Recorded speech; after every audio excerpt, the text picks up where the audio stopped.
नमस्कार, आदाब, सत श्री अकाल, जय भीम, जोहार। मेरा नाम है नवीन कुमार।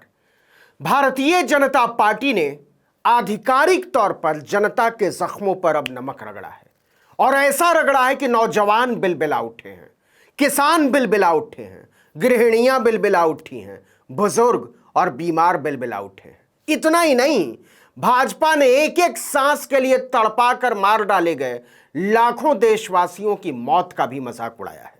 इससे पहले किसी भी सरकार ने ऐसी हिम्मत नहीं की थी। बताते हैं कैसे।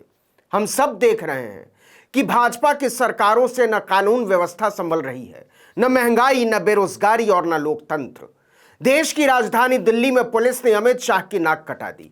मध्य प्रदेश में शिवराज सिंह चौहान ने नरेंद्र मोदी की नाक कटा दी। उधर गुजरात में भूपेंद्र पटेल ने कटा दी। खरगोन से लेकर कर्नाटक और जहांगीरपुरी तक सरकारें निकम्मी साबित हुई हैं। ऐसा लग रहा है जैसे नरेंद्र मोदी लफंगों, गुंडों और मवालियों के दम पर सरकार चला रहे हैं। जैसे उनकी राजनीतिक समझ कहती है देश को चलाने के लिए जरूरी है कि वहां दंगे, फसाद, कत्लेआम होते रहें, पुलिस लाचार बनी रहे, संविधान की आत्मा को रौंदा जाता रहे। इन्हीं सूरतों पर 13 दलों के नेताओं ने एक साझा बयान जारी किया था कि समाज में हेट स्पीच के जरिए नफरत फैलाने और हिंसा भड़काने के मामले में पीएम मोदी की खामोशी हैरान करने वाली है। इसके अलावा कांग्रेस अध्यक्ष सोनिया गांधी ने अलग से इंडियन एक्सप्रेस में एक लेख लिखकर मोदी सरकार पर तीखे हमले किए। कांग्रेस अध्यक्ष ने एक अंग्रेजी अखबार के लिए कांग्रेस अध्यक्ष ने लिखा कि चाहे वो पहनावा हो या खान पान, आस्था, त्योहार या भाषा, भारतीयों के खिलाफ ही खड़ा करने की कोशिश हो रही है। नफरती ताकतें प्रत्यक्ष और परोक्ष रूप से इन्हें बढ़ावा दे रही हैं। पूर्वाग्रह, दुश्मनी और प्रतिशोध को बढ़ावा देने के लिए इतिहास को तोड़ा मरोड़ा जा रहा है। सत्तासीन लोगों की विचारधारा के विरोध में सभी असहमतियों और राय को बेरहमी से कुचलने की कोशिश की जा रही है। डर, धोखा और धमकी सरकार की रणनीति के स्तंभ बन गए हैं। राजनीतिक विरोधियों को निशाना बनाया जाता है और उनके खिलाफ पूरी सरकारी मशीनरी की ताकत झोंक दी जाती है। हर भारतीय भाजपा आरएसएस द्वारा भड़काई गई नफरत की कीमत चुका रहा है। भारत की असल संस्कृति साझा उत्सव, समुदाय और एकजुट रहने की है। आइए इसे संरक्षित करने का संकल्प लें। सोनिया गांधी के इस हमले से बीजेपी बिलबिला उठी, क्योंकि पहली बार विपक्ष ने इतने संगठित तौर पर सीधे पीएम मोदी पर हमला बोला था। इसकी खूब चर्चा भी हुई।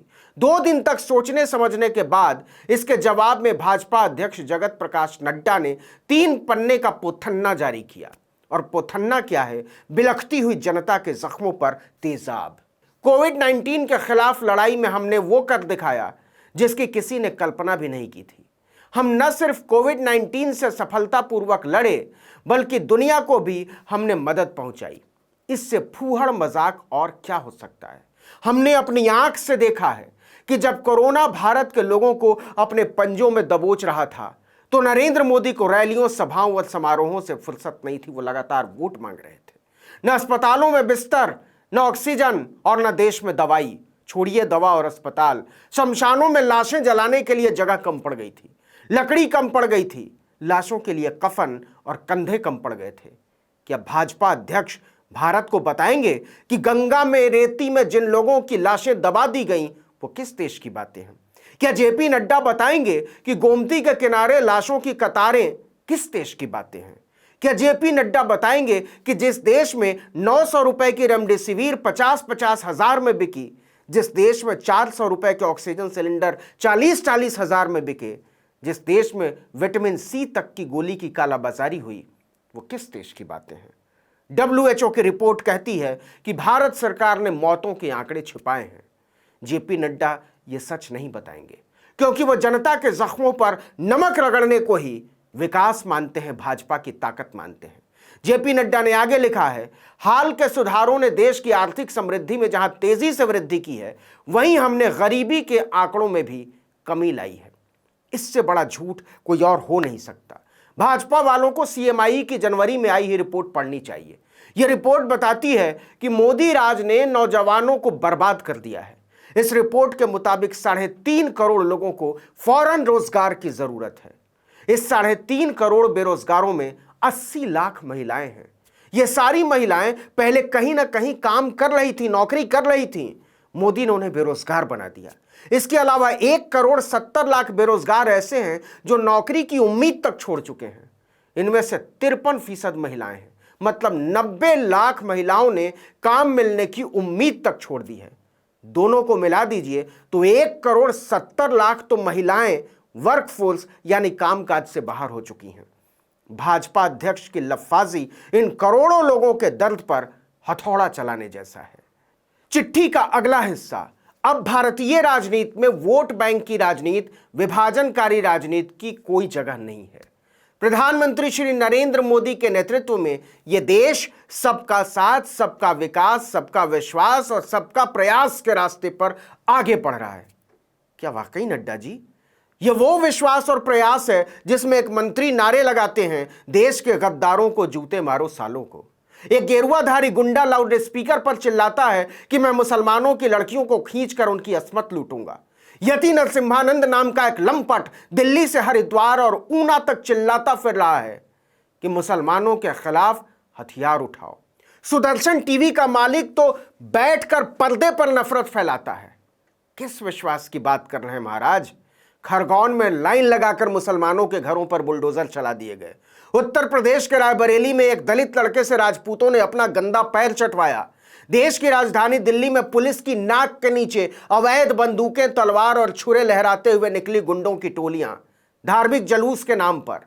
इन तस्वीरों को पोंछा नहीं जा सकता नड्डा जी। तीसरे पन्ने के दूसरे पैरा में जेपी नड्डा ने एक ऐसी बात लिखी है जिसे पढ़ते हुए हंसते हंसते पेट फूल जाता है। वो लिखते हैं कि तमिलनाडु में एक गायक का अपमान किया गया क्योंकि उनके विचार एक राजनीतिक दल के अनुकूल नहीं थे। क्या यह लोकतांत्रिक है? मत भिन्नता और विचार अलग होते हुए भी साथ रहा जा सकता है, लेकिन अपमान क्यों? इससे जबरदस्त चुटकुला और क्या हो सकता है कि अलग राय रखने वाले नेताओं, पत्रकारों, छात्रों, यहां तक कि गर्भवती लड़कियों तक को जेलों में सड़ा देने वाली भाजपा लोकतांत्रिक सहअस्तित्व की बातें कर रही है। एक ऐसी सरकार जिसने डॉक्टर कफील को जमानत मिल जाने के बाद भी जेल के दरवाजे से दोबारा गिरफ्तार कर लिया और हाईकोर्ट से फटकार मिलने के बाद भी सरकार ने जिन्हें सताना छोड़ा नहीं है, वो भाजपा अभिव्यक्ति की आजादी की बात कर रही है जिसने हर आजाद जुबान को कुचलने के लिए अपनी एजेंसियों को तोता मैना बना दिया है। देश के बैंकों का हजारों करोड़ लूटकर अरबपति मोदी की नाक के नीचे से उड़ गए और एमनेस्टी इंटरनेशनल के पूर्व प्रमुख आकार पटेल को हवाई अड्डे पर रोक लिया गया क्योंकि वो भाषण देने जा रहे थे। सुप्रीम कोर्ट ने इस मामले में सीबीआई को कस के नापा है। माफी मांगने की बात की थी निचली अदालत ने। अंतिम पन्ने के अंतिम पैराग्राफ में नड्डा लिखते हैं कि सभी आयु समूहों के साथ साथ जीवन के सभी क्षेत्रों के लोग गरीबी को हराने और भारत को प्रगति की नई ऊंचाई पर ले जाने के लिए साथ आए हैं। क्या वाकई नड्डा साहब आपको अपने ही नीति आयोग की बहुआयामी गरीबी सूचकांक रिपोर्ट पढ़नी चाहिए कि भारत का हर चौथा आदमी बेहद गरीब है और पिछले 10 साल से उसकी हालत में कोई खास सुधार नहीं हुआ है। और उस जनता को आप गरीबी हटाओ के नाम पर, महंगाई भगाओ के नाम पर 115 रुपए का पेट्रोल बेच रहे हैं, 250 रुपए सरसों का तेल बेच रहे हैं, 1000 रुपए का गैस सिलेंडर बेच रहे हैं और 20 रुपए का वो नींबू खरीद रहा है। आप इतने मासूम नहीं है नड्डा साहब कि आपको पता ही ना हो मोदी सरकार ने इस देश के साधारण लोगों की कमर तोड़ दी है। इस वीडियो में इतना ही, लेकिन अगर आपने आर्टिकल 19 इंडिया को अब तक सब्सक्राइब नहीं किया तो फौरन कर दीजिए, बेल आइकॉन दबाइए, घंटी जैसी आकृति, लाइक कीजिए और कमेंट करके बताइए हमारा वीडियो आपको कैसा लगा। अगर यूट्यूब पर देख रहे हैं तो हमारे चैनल को सब्सक्राइब कर दीजिए, फेसबुक पर देख रहे हैं तो हमारे पेज को लाइक कर लीजिए, इंस्टाग्राम पर फॉलो कर लीजिए और हमारा ट्विटर हैंडल है article19_India, उसको भी फॉलो कर लीजिए। नमस्कार।